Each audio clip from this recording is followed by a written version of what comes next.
कदम घराण्याची तिसरी पिढी रणांगणात. कडेगाव पंचायत समिती निवडणुकीत राजकीय रंगत वाढली.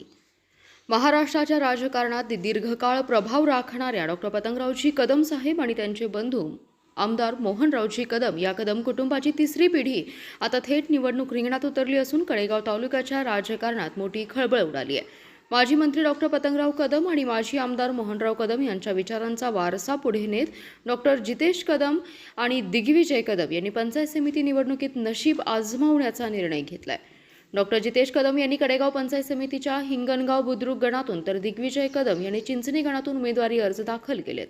सोनसरसारख्या छोट्या गावातून राजकीय प्रवासाची सुरुवात करत कदम कुटुंबाने राज्याच्या राजकारणात आपली स्वतंत्र ओळख निर्माण केली आहे. सामाजिक बांधिलकी, विकासाभिमुख दृष्टिकोन आणि जनतेशी थेट संवाद हीच या घराण्याची ओळख राहिली आहे.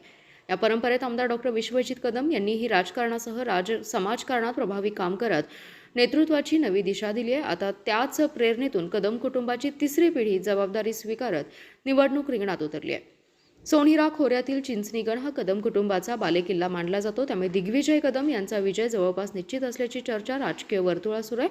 मात्र हिंगणगाव बुद्रुक गणामध्ये देशमुख कुटुंबाचा मोठा प्रभाव असल्याने डॉ. जितेश कदम यांना कडवी आणि चुरशीची लढत द्यावी लागणार आहे. तरीही तरुण, सुशिक्षित आणि ऊर्जावान उमेदवार मैदानात उतरल्याने काँग्रेस कार्यकर्ते आणि तरुण मतदारांमध्ये नवचैतन्य संचारले. या निवडणुकीकडे केवळ पंचायत समिती निवडणूक म्हणून न पाहता कडेगाव तालुक्यातील भविष्यातील राजकीय नेतृत्वाची दिशा ठरवणारी लढत म्हणून पाहिलं जाते. मात्र हिंगणगाव बुद्रुक गणात स्वतः जितेश कदम यांनी निवडणुकीच्या रणांगणात उडी घेतल्याने ही निवडणूक अतिशय अतितटीची होणार आहे.